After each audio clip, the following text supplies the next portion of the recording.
Hello guys, welcome to trading psychological trading channel.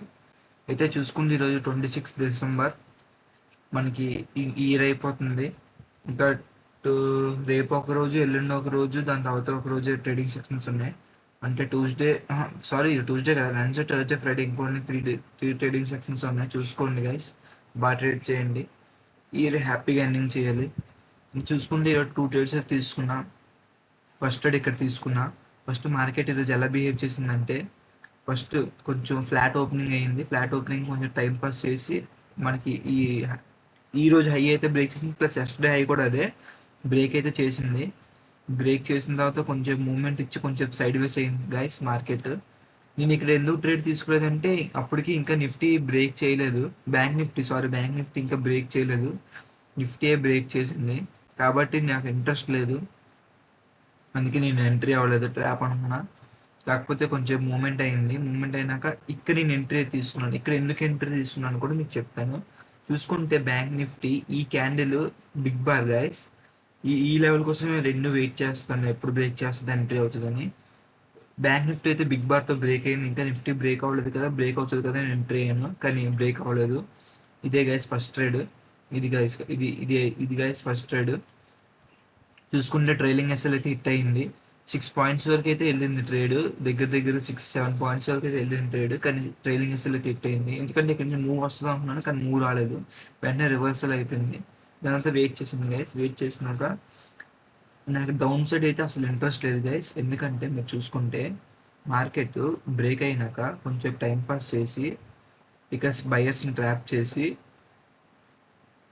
వెంటనే ఇక్కడ ఈ జోన్ అనేది ఒకటి ఉంటుంది కదా, ఇక్కడ మీరు చూసుకుంటే ఇలా ట్రెండ్ లైన్ ఒకటి ఉంది. ఈ ట్రెండ్ లైన్ బ్రేక్అవుట్ చేసి అయితే ఇక్కడ మళ్ళీ ఇక్కడ సెల్లర్స్ని ట్రాప్ చేసింది. మళ్ళీ ఇక్కడ సెల్లర్స్ని ట్రాప్ చేసి పైకి వెళ్దాం అనుకుంది, కానీ మళ్ళీ పైకి వెళ్ళలేదు. ఇక్కడ నుంచి రివర్సల్ అయ్యింది. అయితే నేను వెయిట్ చేసా అయితే ఇక్కడ డబ్ల్యూ అయితే ఫామ్ అయింది. డబ్ల్యూ బ్రేక్అవుట్ దగ్గర నేను మళ్ళీ ఇంకో ట్రేడ్ అయితే తీసుకున్నా. ట్రేడ్ ఎందుకు తీసుకున్నా కూడా చెప్తా. ఎందుకంటే గైస్ మన 3 రూల్స్ సాటిస్ఫై అయ్యాయి. Big bar, okay, liquid zone, W breakout, liquid zone, up trend. Trade అయితే తీసుకున్నా. ట్రేడ్ కూడా బాగానే వెళ్ళింది 10 పాయింట్స్ వరకు. ట్రేడ్ కూడా బాగానే వెళ్ళింది 10 పాయింట్స్ వరకు. చూసుకోండి గైస్, 10 పాయింట్స్ వరకు ఈ ఒక్క క్యాండిల్ 10 పాయింట్స్ వరకు వెళ్ళి నాకు కొంచెం లేట్ ఎంట్రీ అయిపోయింది. కాకపోతే ఏంటంటే అప్ స్టాక్స్లోని ఈ మధ్యన చాలా గ్లిచ్ అయితే అవుతుంది గైస్.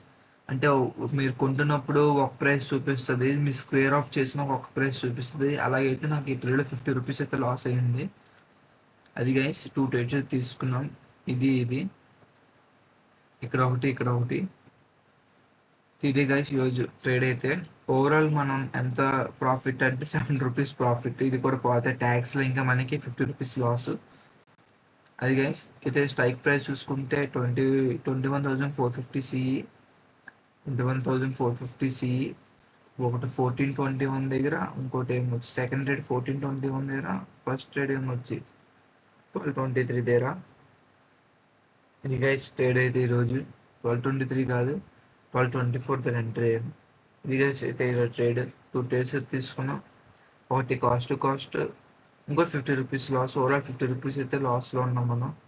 అది కూడా గ్లిచ్ వల్లే, లేకపోతే అది కూడా కాస్ట్ ఎగ్జిట్ అయిపోతుంది. అది గైస్ అయితే ఈరోజు ఈ ట్రేడ్లో ఇక్కడ నేను ఒక మిస్టేక్ అయితే నేర్చుకున్నా. ఏంటి అంటే అది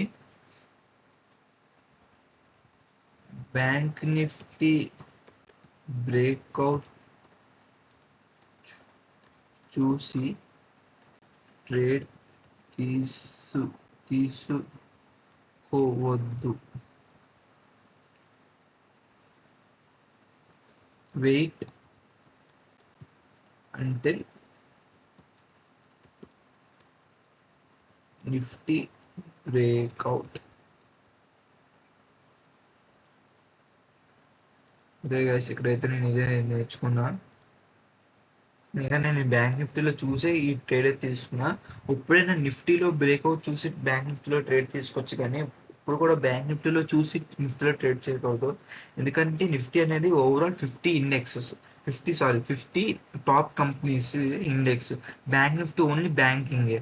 కాబట్టి ఎప్పుడైనా బ్యాంకింగ్ మూవ్ అయినా మనకి ఈ ఐటీ సెక్టార్స్ కానీ, పవర్ సెక్టార్స్ కానీ, మిగతా రిలయన్స్ అలాంటి కంపెనీస్ మూవ్ అవ్వకపోతే బ్యాంకింగ్ సెక్టర్స్ ఒకటే మూవ్ అవ్వలేవు కదా, సైడ్ వేస్ అయిపోతాయి. కాబట్టి ఎప్పుడైనా నిఫ్టీని చూసుకొని బ్యాంక్ నిఫ్టీ ట్రేడ్ చేయొచ్చు, కాకపోతే బ్యాంక్ నిఫ్టీ చూసి నిఫ్టీ ట్రేడ్ చేయకూడదు. సెకండ్ ట్రేడ్ ఇక్కడ ఏంటంటే మరి ఇంకా ఏం చెప్పలేము గైస్, ఇది ట్రేడ్ తీసుకోవాల్సిందే. చూసుకుంటే ఇదే క్యాండిల్ దగ్గర మనకి బ్యాంక్ నిఫ్టీ కూడా మంచి ఇక్కడ సెల్లర్స్ని ట్యాప్ చేసి మంచి బ్రేక్అవుట్ అయితే ఇచ్చింది. ఇక్కడ నుంచి మూవ్ వస్తున్నాం, కానీ ఈరోజు మార్కెటే సైడ్ వేస్ అవ్వాల్సింది అయింది కాబట్టి అనుకో, లేదంటే ఇది మంచి మూవ్ అయితే అవుతుంది. బిగ్ బార్ ప్లస్ 2 క్యాండిల్స్ అయితే మంచి క్యాండిల్స్ అయితే మంచి వాల్యూమ్ కూడా ఉంది. చూసుకుంటే ఈ టైంకి సెకండ్ ట్రేడ్ ఈ టైంకి వాల్యూమ్ చూడండి గైస్, వాల్యూమ్ కూడా బాగుంది. మరి ఇంకేం చేయలేము, వదిలేయాల్సిందే. వాల్యూమ్ చూడండి గైస్, వాల్యూమ్. అంతే గైస్, ఇక ట్రేడింగ్ అయితే అయిపోయింది. Okay, thank you so much.